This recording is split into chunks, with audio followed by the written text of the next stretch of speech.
kepada pendengar LPR Radio Suara Widuri dan juga penonton di channel YouTube Radio Suara Widuri Pemalang ataupun juga nanti di YouTube-nya RSUD MA Sari Pemalang. Di kesempatan hari ini kita jumpa lagi di Bincang Kesehatan di bulan September berarti ya ini. Oke, dan sudah hadir di studio kami ada Dr. Fenisia Wibisono SPPA MKes. Oke, spesialis patologi anatomi. Selamat pagi dokter. Iya, selamat pagi Mbak. Sehat ya? Sehat. Oke, siap nih kita bincang-bincang seputar kanker dan juga pemeriksaan PA. Tapi dokter, mungkin bagi masyarakat awam terutama ya, spesialis patologi anatomi itu masih agak terdengar asing nih bagi mereka. Tapi ini sebenarnya spesialis untuk apa ini dok? Ya, jadi memang spesialis patologi anatomi ini jarang terdengar karena ya pekerjaannya hampir tidak pernah ketemu pasien. Jadi orang banyak tidak mengetahui. Jadi sebetulnya spesialis patologi anatomi adalah spesialis yang mempelajari tentang ilmu jaringan tubuh. Jadi baik jaringan, kemudian cairan tubuh dan pemeriksaan lainnya, terutama berhubungan dengan tumor. Jadi untuk menentukan apakah pasien ini dengan benjolan ini ganas apa bukan. Atau misalnya kalau misalnya benjolan ini jinak, apakah termasuk infeksi virus atau bakteri seperti itu. Misalnya paling sering kan benjolan di leher.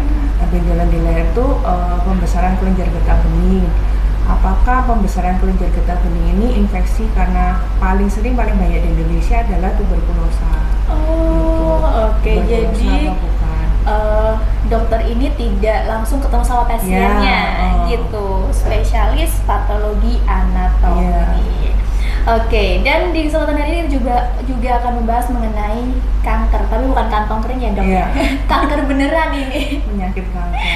Oke, mungkin masyarakat udah nggak asing sama istilah kanker ini, tapi dari dunia medis atau mungkin dari kedokteran sendiri, kanker ini didefinisikan seperti apa dok?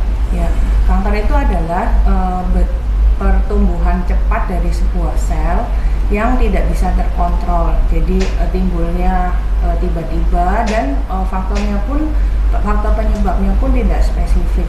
Dan inilah yang menjadi sebuah sifat dari kanker yang banyak kita menakutkan ya. Jadi bisa menyebar kemana-mana karena dia pertumbuhannya tidak terkontrol. Dan secara manusia hampir tidak. Yang bisa adalah kita mengontrol pertumbuhannya. Jadi untuk biar nggak menjalar. Iya, nggak menjalar kemana-mana. Oke. Iya, itu berarti juga ada beberapa faktor kenapa kanker ini muncul, nggak ujuk-ujuk ya dok ya, nggak tiba-tiba gitu. Tapi faktor-faktor ini yang menyebabkan kanker sendiri itu apa saja? Atau mungkin dari segi pola hidup saja atau seperti apa? Ya sebenarnya faktor penyebab pasti dari kanker itu nggak ada. Nggak ada. Multifaktorial ya. Jadi beda dengan misalnya influenza disebabkan karena virus influenza. Itu enggak, ini banyak faktor yang berperan. Yang pertama bisa dari faktor genetik. Jadi kalau misalnya generasi di atasnya ada yang menderita kanker, yang generasi di bawahnya ada kemungkinan. Jadi faktor resikonya ada, cuman belum tentu menjadi kanker kayak gitu. Kemudian kedua dari faktor makanan. Misalnya pasien-pasien dengan yang sering mengkonsumsi bahan-bahan pengawet, kemudian junk food seperti itu akan lebih beresiko terkena kanker. Kemudian pasien-pasien obesitas, kemudian pasien dengan terapi hormonal, kemudian pasien dengan riwayat pekerjaan di lingkungan yang paparan polusi ya, misalnya ya kita kerja di pabrik kimia kayak gitu misalnya, terus kita kerja di bahan asbes kayak gitu, itu tuh beresiko untuk meningkatkan resiko kanker. Kalau kayak asap-asap rokok itu juga termasuk ya? asap rokok. Kenapa itu tuh bisa memicu terjadinya kanker. Salah satu teorinya adalah karena adanya pembentukan radikal bebas. Jadi yang merangsang pertumbuhan sel itu menjadi lebih cepat. Jadi normalnya manusia itu kita semua punya dari pencipta kita ya sudah luar biasa ya. Iya Jadi, betul, sempurna banget gitu iya ya, Dok, betul. ya. Jadi ada program untuk dia Bisa membelah gitu, bertumbuh, bertumbuh. kemudian ada sel mati diganti yang baru. Dan saat sel itu cukup untuk bertumbuh, ada yang tombol stopnya. Stop, kamu udah nggak bisa. Alaminya seperti Iya, itu. alaminya. Contohnya kulit itu kan berganti setiap 28 hari ya. Nah itu tuh setiap dia siklusnya kan kulitnya mati, kemudian ada kulit baru yang tumbuh. Nah begitu selesai dia tumbuh, dia akan stop, kamu sudah selesai tumbuhnya. Tapi kalau tombol stopnya itu rusak, dia akan berkembang terus. Itu yang dikatakan kanker itu tadi. Tumor, ya tumor. Nah, justru. tumor itu menjadi dua, ada jinak dan ganas. Yang ganasnya yang kita sebut kanker gitu. Seperti itu. Jadi pertama tumor dulu nih, Dok. Iya. Tumor, kemudian jinak sama ganas. Ya. Kalau yang ganas ini baru kita sebut kanker tadi. Jadi semua benjolan di dalam tubuh di tubuh, baik di dalam mau di luar tuh namanya tumor. Tumor ya, bukan langsung kanker ya. Langsung kanker. Tumornya ada dua, yang satu jinak, yang satu ganas. Misalnya jinak itu kayak tai lalat gitu yang secara umum ya. Kemudian benjolan lemak itu jinak gitu. Kemudian kalau dia sudah bertumbuh cepat, terus kemudian dalam waktu 2 minggu dia ukurannya misalnya dari sebiji beras terus jadi sebola tenis, itu kan perkembangannya cepat. Iya, cepat. Nah itu secara kasar kita mencurigai itu sebuah keganasan. Kemudian misalnya permukaannya nggak halus gitu, kasar, nah itu kita mencurigai ke arah keganasan. Kemudian ada perdarahan atau luka yang nggak sembuh-sembuh, itu kita mencurigai adanya sesuatu mengarah ke kanker. Nah, jadi mungkin buat sahabat Widuri ya, dan juga penonton YouTube, kalau misalkan selama ini mengira tumor sama dengan kanker, itu salah ya. Benjolan yang ada itu terkategori menjadi dua. Yang pertama tadi tumor dulu ya, Dok ya. Ganas atau jinak. Kalau ganas itu baru disebut kanker. Nah, karena kita bahas kanker nih, kanker sendiri itu kan kayaknya nggak cuma satu ya, Dok, jenisnya banyak. Iya, banyak. Itu apa saja, Dok?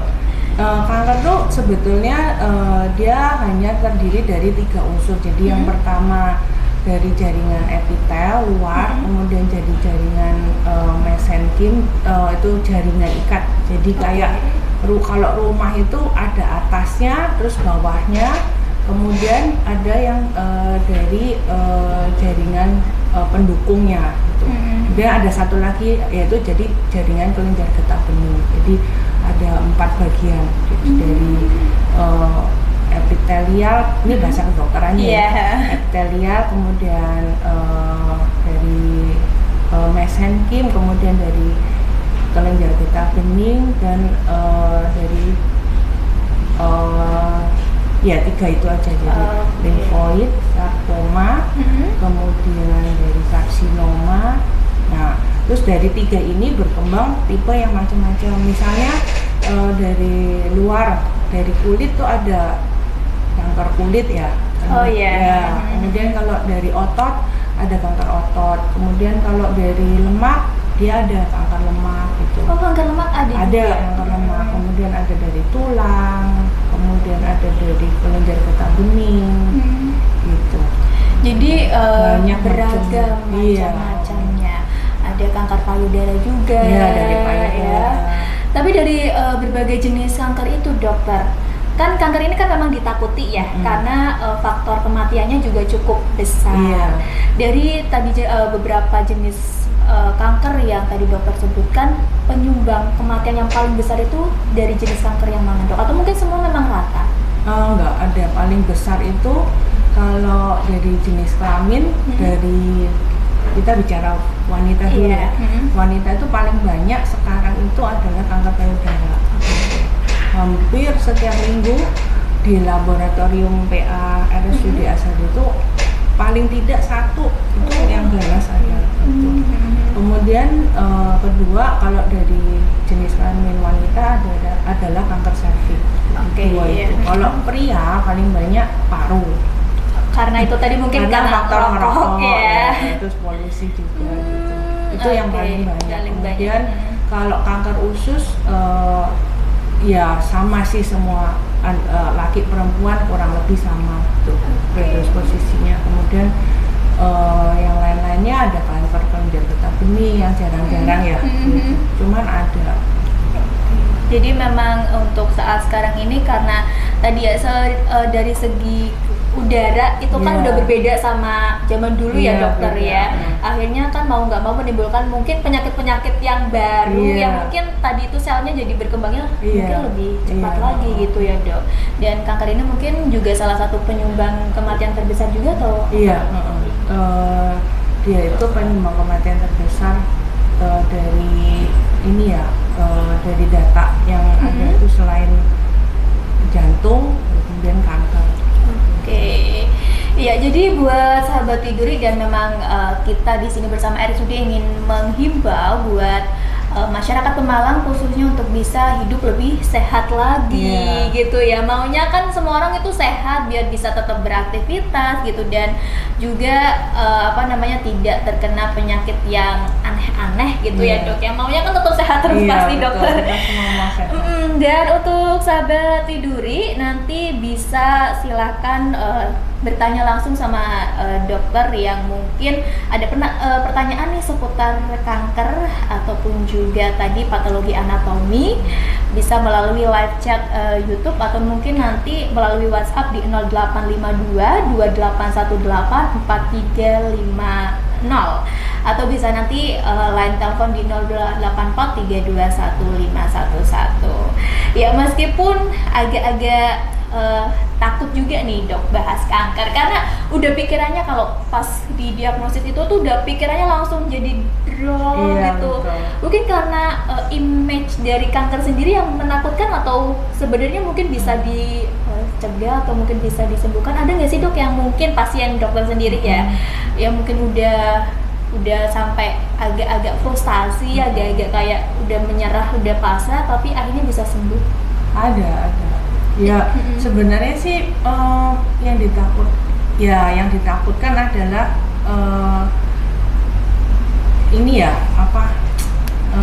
sugestinya gitu ya? Efeknya adalah penyakit itu tidak bisa disembuhkan, kasarnya kan begitu. Tapi sebetulnya memang secara teori medis itu untuk keganasan tidak ada kata sembuh, tapi yang ada adalah terkontrol. Oh gitu. Ya, makanya kenapa misalnya pasien dengan kanker payudara sekarang sudah bersih, menjalani kemo, bersih, kemudian dia bisa kambuh lagi, relaps setelah 5 atau 10 tahun ya, karena itu sel kanker itu tidak pernah nol di dalam tubuh, kasarnya gitu. Cuman yang bisa dilakukan adalah dengan terkontrol. Yang banyak kita takutkan adalah seperti itu dan pengobatannya jelas panjang gitu. Nggak instan ya dok ya? Nggak instan, itu yang istilahnya membutuhkan effort ya dari kita ya gitu. Kalau misalnya untuk angka ketahanan hidup selama dia berespon, jadi pasien tersebut berespon, kan pastinya kalau ada sesuatu yang ganas, prinsipnya secara medis itu akan sebisa mungkin dia dievakuasi, akan dilakukan evakuasi, artinya sebisa mungkin dioperasi nanti oleh dokter bedah atau bedah tumor atau kalau dari sistem reproduksi wanita itu dokter kandungan, kalau sistem reproduksi pria ada dokter urologi. Nah itu akan sebisa mungkin kalau bisa dioperasi dia akan dioperasi, jadi tumornya akan diangkat. Nah setelah diangkat kemudian dilakukan pemeriksaan patologi anatomi. Jadi perannya patologi anatomi adalah setelah pasien tersebut dilakukan tindakan oleh dokter klinis tersebutnya. Berarti bukan langsung ke dokter, bukan langsung ngecek gitu enggak ya? Jadi dokter patologi anatomi ini kasarnya menerima pekerjaan dari dokter klinis. Dokter klinis itu ada dokter bedah tadi. Bedah onkologi itu bedah khusus tumor ya. Terus ada dari dokter kandungan dan ginekologi. Tapi kita menyebutnya biasanya dari sisi ginekologinya. Kalau kandungan kan yang melahirkan. Oh iya. Itu dari dokter ginekologi atau kandungan dan ginekologi. Kemudian dari dokter bedah mulut, dari dokter urologi. Pokoknya semua dokter yang memegang pisau. Yang memegang pisau, aduh. Kemudian dilakukan pemeriksaan patologi anatomi. Nah, di situ peranan dokter patologi anatomi untuk menentukan ini tumor ini jinak atau ganas. Karena kan jelas berbeda tata laksananya. Kalau jinak ya diambil saja. Kemudian kalau ganas kan ada tahapannya. Pasien tersebut akan menjalani kemoterapi atau ditambah radioterapi. Oke. Jadi masing-masing pasien penanganannya juga mungkin bakal beda ya dok ya, sesuai tadi yang dikeluarkan atau tadi masuknya ganas atau yang tidak ganas gitu. Kembali lagi tadi pertanyaannya yang itu ya, bisa sembuh apa enggak ya. Nah, kemudian kan pasien akan menjalani kemoterapi misalnya. Nah, dalam kemoterapi itu kalau pasien bisa menyelesaikan tuntas dan selnya bisa respon dengan pengobatan tersebut, pasien itu akan mengalami yang kita sebut secara dunia kedokteran adalah ketahanan hidup. Jadi survival rate, angka survivalnya itu masing-masing orang juga beda-beda ya. Bisa bagus. Ya, ada beberapa jenis kanker yang survival rate-nya jelek, itu ada. Contohnya dok? Contohnya misalnya tumor kanker paru. Ya, dibandingkan dengan kanker payudara. Nah, ini juga dilihat dari stadiumnya juga. Misalnya dari kanker payudara yang dia stadiumnya masih awal. Itu akan lebih mudah, lebih bertahan hidup dibandingkan dengan kanker yang peluangnya lebih besar untuk bertahan hidup ya gitu. Oke, tadi ya sudah dibahas sama Dokter Feni gitu ya. Ada tadi kemoterapi, kemudian juga untuk penanganan lainnya nanti kita bakal bahas lebih lanjut. Dan silakan untuk Anda yang mau tanya bisa tadi melalui WhatsApp atau line telepon atau juga live chat, nanti kita bacain dan dokter langsung jawab di sini ya dok ya. Tapi sebelum itu jangan kemana-mana, kita jeda sebentar, tetap di 87.7 FM. Oke, masih di 87.7 FM dan juga masih di channel YouTube Radio Suara Widuri dan RSUM Asari Pemalang. Masih bersama Dr. Fenicia Wibisono, SPPA MKes ya, spesialis patologi anatomi, yang kita lagi bahas di kesempatan hari ini seputar kanker dan juga pemeriksaan PA. Ternyata banyak sekali respon dari masyarakat yang penasaran, pengen tahu dan pengen bertanya langsung sama Dr. Feni. Yang pertama nih dari WhatsApp ya, ini ya. Ada Siska Amalia di Mulyoharjo. Apakah benar kalau minum es saat haid ini bisa menyebabkan kanker? Ini beneran fakta atau mitos gitu? Jadi kayak kuis ya, fakta atau mitos gitu? Ya, ini kalau minum es dari yang pertama saat haid, jadi minum es saat haid, apakah bisa menyebabkan kanker? Itu mitos ya dok ya? Nggak benar gitu, maksudnya nggak ada hubungannya air es dengan penyebab kanker, kecuali yang diminum adalah minuman yang mengandung bahan-bahan kimia. Gitu. Ya misalnya kadang-kadang kan kita nggak tahu ya, sekarang kan banyak makanan, minuman yang bahan kimia terlalu banyak. Nah itu memang bisa nantinya dalam jangka panjang bisa memicu terjadinya kanker. Tapi kalau air es murni, air putih ya, air putih misalnya ini aqua nggak boleh sebut. Misalnya air putih kemudian ditaruh di kulkas, nah itu nggak apa-apa ya dok ya, aman. Kecuali tadi minuman-minuman yang mungkin kayak saat ini kan banyak minuman kekinian ya, mungkin itu kadar ada kandungan itu tadi yang berbahaya. Dan itu mungkin kalau dikonsumsi rutin dalam jangka panjang pasti akan berefek. Nggak hanya kanker ya dok, mungkin penyakit lainnya.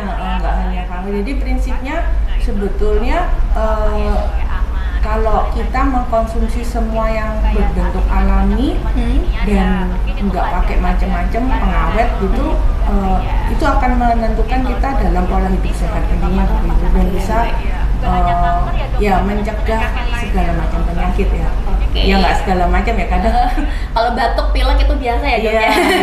Ya, artinya maksudnya kita menerapkan pola hidup sehat lah seperti itu. Kadang kalau udah terapin pola hidup sehat juga penyakit juga ada ya. aja, apalagi yang mungkin kita secara hidup makannya sembarangan gitu ya dok, apalagi yang itu gitu. Iya. Oke, kemudian juga ada melalui live chat kami di sini mau tanya dok, apa saja yang menimbulkan kanker atau dari makanan yang nggak teratur atau gimana? Ya penyebab kanker yang tadi sudah disebutin ya. Banyak faktor. Kemudian kalau dari makanan, minuman itu dari yang ada pengawetnya. Jadi misalnya makanan itu makanan-makanan dalam pengawet ya. Udah jadi. Ya yang sudah jadi makanan kaleng. Misalnya contohnya sarden, tuna, kemudian sosis itu kan banyak pengawet. Lebih baik kita mengkonsumsi makanan yang fresh ya. Jadi misalnya kalau sayur tuh kan sekarang ada yang di kaleng-kaleng gitu.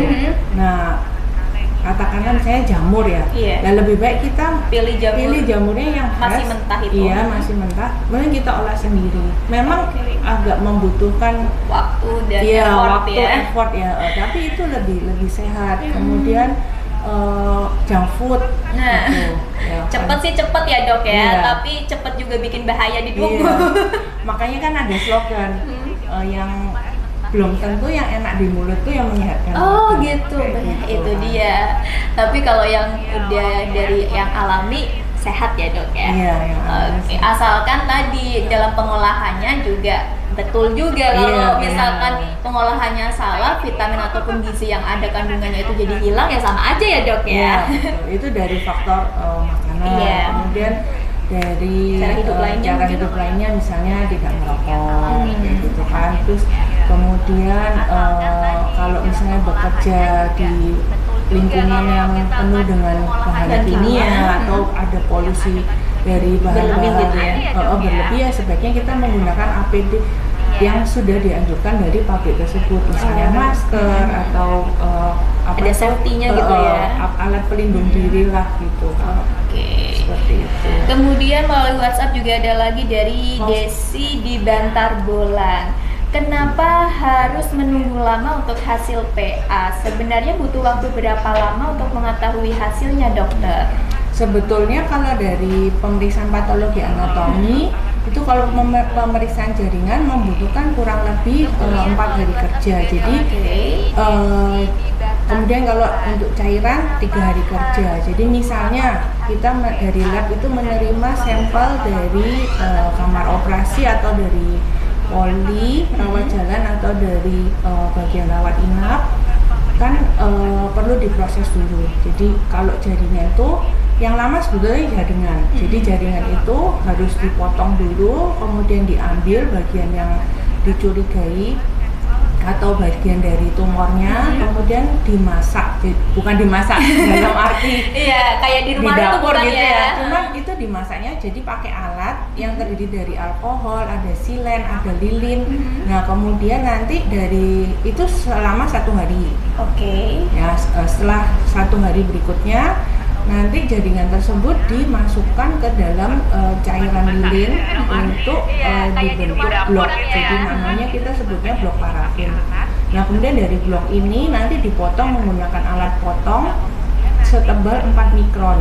Jadi 4 mikron itu tipis ya. Nah kemudian setelah itu ditaruh di kaca untuk itu kita sebutnya objek gelas ya. Kemudian diwarna, nah setelah itu baru bisa dibaca. Jadi paling enggak membutuhkan 2 hari sendiri untuk proses jaringannya. Kemudian hari ketiga untuk proses pembacaan dan pengetikan. Jadi baru bisa diambil hari keempat. Itu kalau kasusnya nggak sulit. Tapi kadang kalau sulit yang daerah abu-abu yang kita mesti perlu konsultasi dengan dokter klinis, dengan senior kita, nah itu membutuhkan atau bahkan dia perlu pemeriksaan lanjutan itu butuh waktu lebih lama lagi, bisa sampai seminggu atau 2 minggu. Jadi tergantung kasusnya, beda-beda ya. Tapi sebagian besar rata-rata itu 4 hari. hanya ya 1-2 kasus yang memang sulit. Kalau dari lab sendiri misalnya kasusnya sulit, kita akan pasiennya akan dikasih tahu dari kami. Gitu. Kalau pemeriksaannya ini mungkin butuh waktu lebih gitu ada ya. waktu lebih, jadi nanti kami minta nomor telepon, kalau sudah selesai kami akan memberikan kabar. Gitu. Oh ini hasilnya sudah selesai, atau misalnya butuh pemeriksaan lanjutan dari pihak kami akan menginformasikan kalau akan ada pemeriksaan lanjutan dari lab, bagaimana pasiennya, nanti juga konfirmasi dengan dokter klinis. Jadi nggak bisa dari lab sendiri yang menentukan. Nggak bisa ya dok ya. Gitu ya Mbak atau Bu Desi ini di Bantar Golang. Jadi memang masing-masing kasus itu beda untuk waktu pemeriksaannya berapa lamanya. Tadi rata-rata 3-4 hari. Cuman kalau dari rumah sakit yang belum punya laboratorium PA kan harus dirujuk. Misalnya katakan dari rumah sakit di Bantar Bolang misalnya ya, dirujuk ke RSUD Asari. Nah itu kan pasti akan membutuhkan waktu, kalau dari Bantar Bolang mungkin ditambah 1-2 hari lagi. Pengiriman itu tadi karena ya. Kan pengiriman, kemudian pengantaran sampel. Tapi kalau misalnya dari rumah sakit yang lebih jauh lagi ya lebih bisa lama lagi gitu. Cuman kan sekarang lab patologi anatomi itu sudah lebih banyak dibandingkan zaman dulu. Lebih maju berarti ya. Paling lama paling mungkin menurut saya ya, itu paling lama 6-7 hari kerja itu sudah ada hasil. Itu ya Bu Desi ya. Kemudian tadi di live chat juga masih ada nih dokter. Ada dari Dr. Heri Prabowo Krestianto Wijaya. Pemeriksaan PA apa saja yang bisa dilakukan di RSUD Ashari, berapa biayanya? Kemudian mungkin ada yang belum tahu patologi anatomi. Tadi sudah sempat kita bahas di awal ya. Monggo mungkin ini yang pertama aja yang dijawab. Jadi pemeriksaan PA yang bisa dilakukan di RSUD Ashari itu meliputi pemeriksaan histopatologi. Apa itu dok? Mungkin masih jaringan. Jaringan. Jadi menentukan apakah jenis ini tumornya jinak atau ganas, kemudian kalau jinak jenisnya apa, kemudian kalau ganas jenisnya apa. Itu yang pertama. Kemudian kedua, pemeriksaan sitologi cairan. Histologi cairan ini dari semua cairan tubuh, cairan infusi pleura, kemudian cairan asites dan lain-lainnya, tujuannya untuk mencari apakah ini ada sel ganasnya apa enggak. Paling banyak sih pemeriksaan PA bertujuannya untuk mencari sel ganas apa enggak gitu. Intinya di situ. Gitulah. Sebagian besar yang lainnya ya ada apakah ini infeksi apa itu ada gitu. Cuma sebagian besar dia menentukan ada keganasan atau enggak. Itu. Kalau sampel ini dari dokter klinis ya, dokter klinis itu banyak ya, dokter penyakit dalam, dokter paru, dokter bedah onkologi, bedah mulut, kemudian dokter obgyn, kemudian dokter paru tadi sudah ya ada. Nanti kalau misalnya di rumah sakit yang lebih besar, misalnya di kota besar ada dokter dari bedah urologi, bedah banyak dokter lainnya lagi, bedah tulang, macam-macam. Pokoknya dari dokter klinis. Kemudian ada yang namanya pemeriksaan biopsi aspirasi jarum halus. Jadi apa itu dok? Nah ini baru ya. makin panjang namanya. Jadi namanya singkatannya dalam bahasa Indonesia BAJAH, kalau bahasa Inggrisnya FNAB. BAJAH. Biopsi aspirasi jarum halus. Apa itu dok? Jadi dari tumor itu kami mengambil sampel menggunakan jarum suntik. Jarum suntik yang biasa. Jarum suntik yang biasa. Kemudian diambil sampelnya, dipulas di objek gelas, kemudian nanti dilihat di mikroskop. Misalnya benjolan di tangan, misalnya bertumbuh besar dalam waktu 2 minggu, dari seukuran bekel. Enggak bekel terlalu gede, 0,5 lah ya. Sebiji beras misalnya ya. Terus dalam 2 minggu sebola bekel misalnya, itu kan pertumbuhannya cepat. Dan ada darahnya misalnya, terus padat. Nah itu kan dia pasien pasti periksa ke dokter bedah. Nah kan untuk melakukan pembedahan butuh waktu lama ya, Iya. mesti periksa darah, penunjang lainnya. Nah, itu bisa dilakukan FNAB untuk istilahnya untuk screening secara cepat. Oh. Apakah ini benjolan jinak atau ganas? Ganas. Gitu. Kalau misalnya seganas kan sudah tahu dulu dokter klinisnya tadi ya. ya. Jadi apa yang kira-kira harus Dilakukan. mereka lakukan nih kepada pasien ini seperti itu tuh namanya biopsi aspirasi jarum halus. Gitu. Oke, jadi Nah, itu- ada beberapa ya. Ya ada beberapa. Nah itu kalau itu saya dari dokter PA ketemu pasien. Oh, langsung kalau Ya, itu. tapi kalau selain itu ya ketemunya Jadi- sama sampelnya pasien. 4 tahun ini pasiennya kayak Iya, apa gitu ya. Iya makanya oleh karena itu dari dokter PA perlu koordinasi, melakukan koordinasi dengan dokter klinis. Kemudian ada pemeriksaan lagi imunohistokimia. Cuman kalau di RSUD belum ada, rencananya akan ada. Oke. Imunohistokimia itu adalah salah satu tujuannya itu untuk menentukan obat kemoterapi hormonal salah satunya atau terapi target. Itu kalau di kota besar ini sudah ada. Apalagi kalau sudah ada bagian onkologinya. Nah di RSUD kan akan menuju ke sana. Nah nanti kalau misalnya sudah ada pelayanan onkologi, hemato-onkologi untuk kemoterapi, nantinya pemeriksaan itu akan ada. Oke, jadi nanti juga pasien nggak perlu rujuk-rujuk lagi ya Iya, kalau di betul. RSU sudah ada berarti.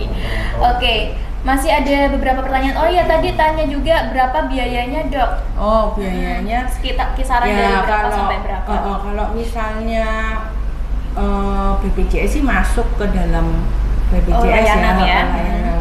Kalau secara saya juga agak lupa, sekitar antara 250 sampai 300 ribu itu tergantung dari ukuran kemudian dari jenis pemeriksaan. Cuma sekitar segitulah. Segituan gitu. ya. Secara umum di rumah sakit sekitar antara 250 sampai 300 ribu. Oke, segitu untuk kisaran harganya. Ya. Pasti ada beberapa pertanyaan lagi, tapi kita jeda dulu sebentar ya. Ternyata responnya luar biasa. Mungkin karena banyak yang penasaran terkait dengan kanker dan pemeriksaan PA itu tadi. Jangan kemana-mana, tetap di 87.7 FM.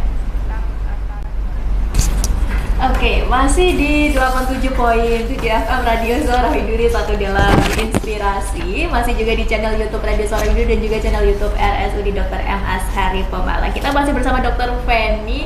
Ternyata respon masyarakat makin banyak banget ini, Dok, yang tanya. Mungkin karena itu tadi masih asing ya untuk patologi anatomi sendiri. Dan kanker ini kan juga cukup banyak mungkin yang ada di masyarakat yang terkena, mungkin dari yang terdekat kita. Ada dari Mbak Gadis nih di Bojong-Batang. Kalau sudah pernah kena kanker dan sudah sembuh, apa masih bisa terpapar lagi walaupun sudah di kemoterapi? Monggo, Dokter. Ya itu tadi yang sebelumnya saya jelaskan. Jadi sel kanker itu di dalam tubuh manusia itu tidak pernah nol. Yang bisa dilakukan adalah dengan mengontrol dengan pola hidup sehat. Kalau misalnya tadi Mbak pasien tersebut sudah kemo dan dikatakan bersih, apakah bisa kambuh lagi? Ada kemungkinan bisa, cuman kan kita tidak tahu kapan dia kambuhnya. Nah, harus yang bisa dilakukan adalah menjaga pola hidup sehat seperti yang tadi saya bilang, misalnya menjaga pola makan, jadi mengurangi gula, kemudian mengurangi sudah tidak boleh, malah kalau menurut saya ya sudah tidak boleh makan makanan yang mengandung pengawet. Kemudian yang lupa saya sampaikan adalah makan bakar-bakaran. Bakaran? Iya, jadi seperti ikan bakar, ayam bakar. Ikan bakar, ayam bakar, kemudian sate. Boleh sih, cuman maksudnya Jangan terlalu banyak. Kenapa nggak boleh? Karena dari bakarannya itu bagian arengnya ya, gosongnya itu yang menimbulkan radikal bebas. Itu kenapa? Atau gorengan yang terlalu gosong. Kadang kan ada ya. Gorengan yang digoreng lagi tuh. Orang yang minta goreng kering gitu kan gosong. Nah itu yang nggak boleh. Oh, justru tidak boleh ya. Kemudian minyak yang jelantah ya, hitam banget ya. Nah itu kenapa harus dihindari? Karena mengandung radikal bebas itu tadi. Sebetulnya yang teori-teori yang ada itu menyebutkan bahwa salah satu penyebab kankernya itu adalah karena adanya radikal bebas. Nah, makanya kita harus mengurangi radikal bebas itu dengan cara hidup pola makan sehat, kemudian banyak makan buah, sayur seperti itu, karena di dalam buah dan sayur itu banyak anti radikal bebas ya, dan pikiran itu nggak boleh stres juga ya. Betul. Nah, pikiran itu juga semakin kita stres, semakin manusia stres tuh di dalam badannya tuh secara otomatis ya akan ada juga radikal bebas. Termasuk overthinking gitu ya dok iya, ya. Jadi harus bisa manajemen stresnya dengan baik.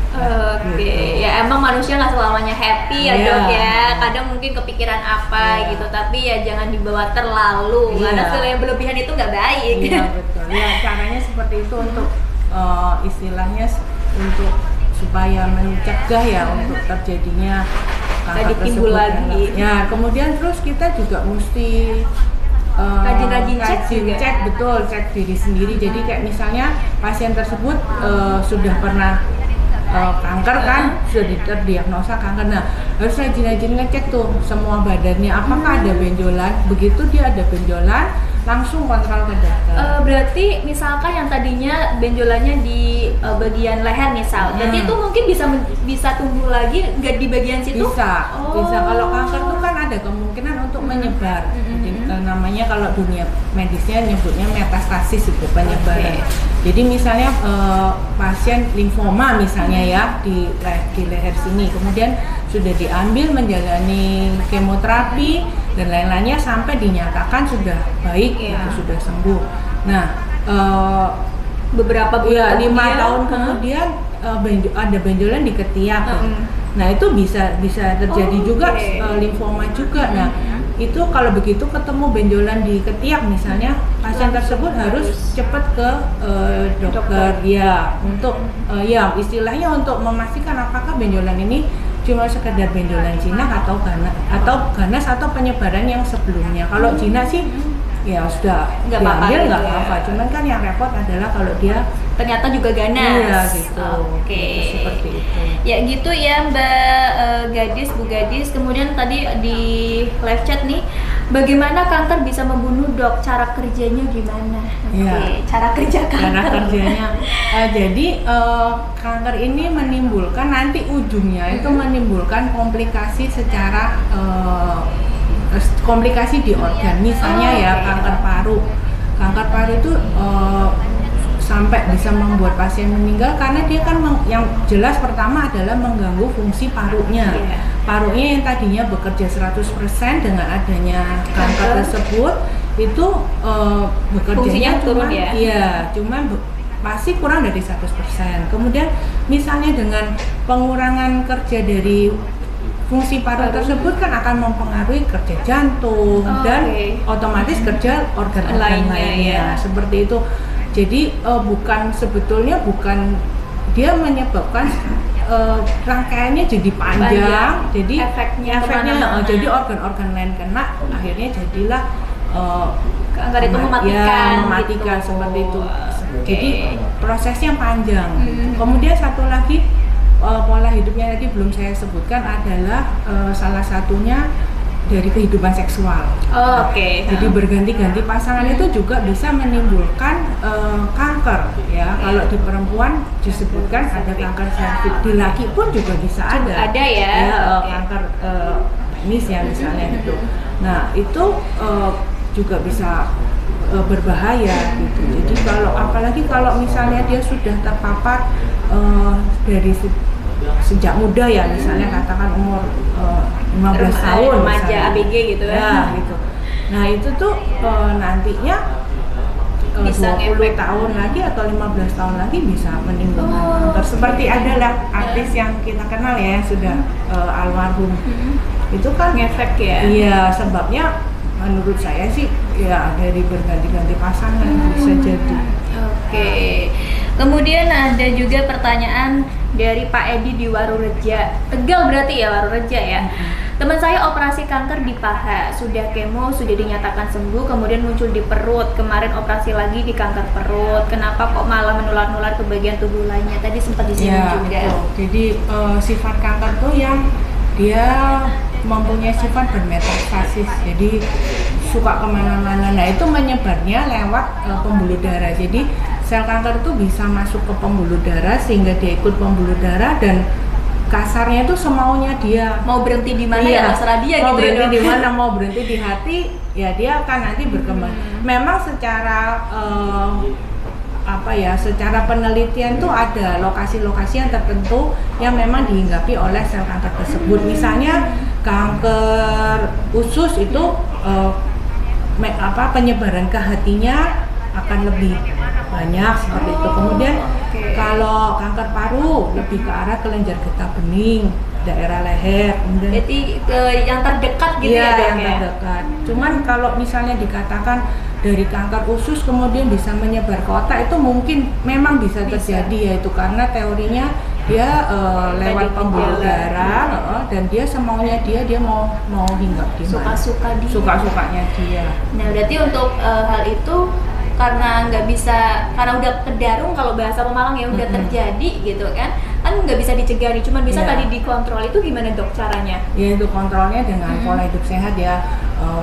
Ya seperti yang tadi saya bilang, banyak makan sayur buah, kemudian menghindari makanan-makanan pengawet, bakar-bakaran, kemudian memeriksa diri sendiri. Jadi begitu ada benjolan atau sesuatu luka yang nggak sembuh-sembuh, cepat periksa ke dokter ya.